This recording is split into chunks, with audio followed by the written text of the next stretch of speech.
Demultiplexer is exactly the opposite of multiplexer. If you look at multiplexer, the input is let's write the multiplexer.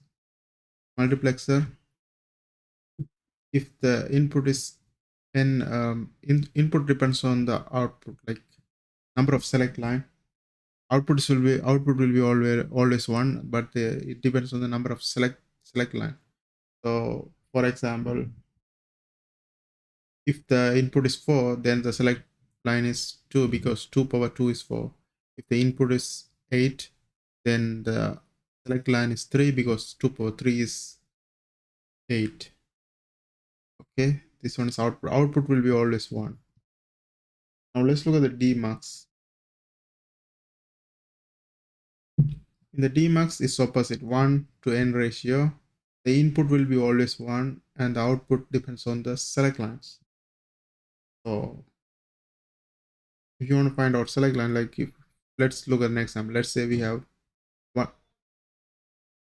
one input and 4 output. Then 1, 2 power 2. We can write the 4 as 2 power 2. This one is the select line, number of select lines. Number of select lines. 1 is to 8. This can be written as 1 is to 2 power 3. And this 3 represents the number of select lines. Oh, kitchen lab. So let's look at the diagram of 1 is to 4 Dmux.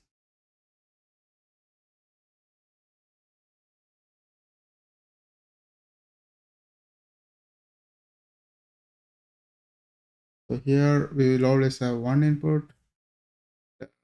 1 is to, we are looking at the 1 is to 4 Dmux, D0, D1, 2, D3. If we have 4 output, it means the select line is only 2 because 2 power 2 is 4. So S1, 0. This is 1 is to 2 power 2. 2 represents the select lines. Now let's look at the function table.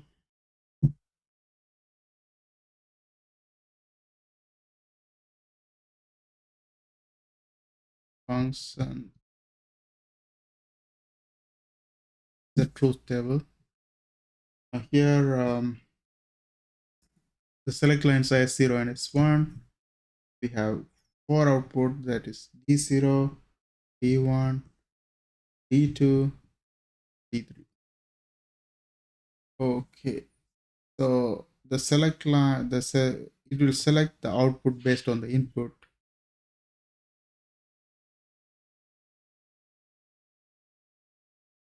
Okay, here we have S1 and S0. So if it's 2 input, then there are 4 possibilities, like 2 power 2, so 4 possibilities. 0, 0, 1, 0, 1, 0, 0. Now when it's 0, 0, it's going to select D0 also as the output. It's going to select this one, and others are going to be 0.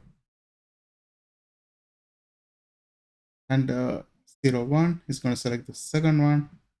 It's D1, others are 0. And when it's 1, 0, it's going to select the D2, and others are 0. And it's going to, if it's 1, 1, it's going to select the D3, and others are 0. Okay, that's how the truth table for this one look like. Now the next one is we can, if you have the truth table, we can express this one in the minterm, that is sum of product. In sum of product, if we have 0, we have to negate it. If we get 1, that is, we keep it as original.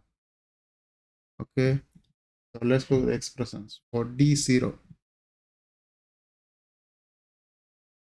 if you look at this, for D0, what is the S0 and S1? The I will be always the same, that's the input.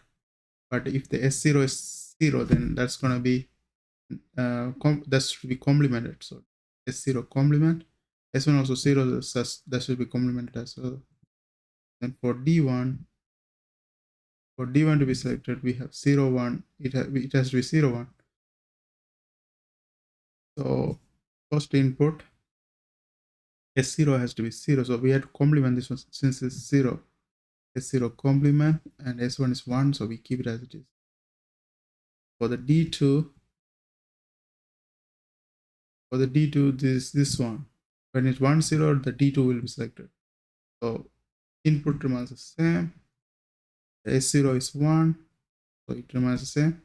S1 is 0, so we have to do the complement.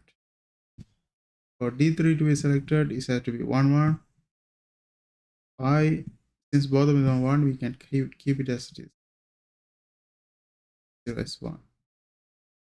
Okay, and that's the truth table. That's the sum of product expression for these outputs based on the truth table we have. Now we can, since we have the truth table, since we have the sum of product expression, we can go ahead and draw the picture of this. I'm going to copy this one and bring to a new.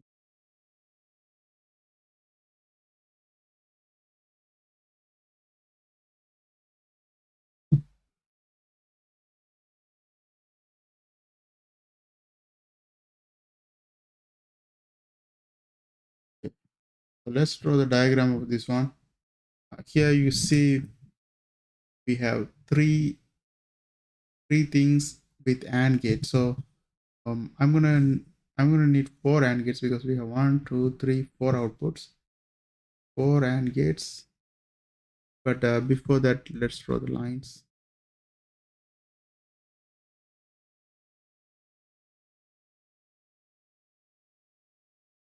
Input is always like there's no negation for input, so I just keep it as it is. And for S0 and S1, there's a negation as well, so we have to connect a NOT gate.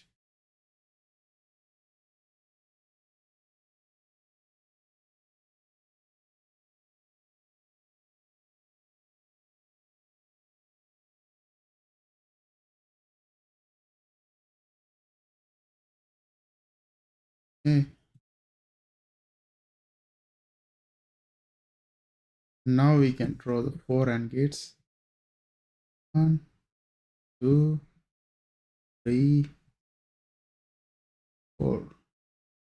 Let's look at the output. I use a different color for the wire, so the I remains the same, so I connect the I first.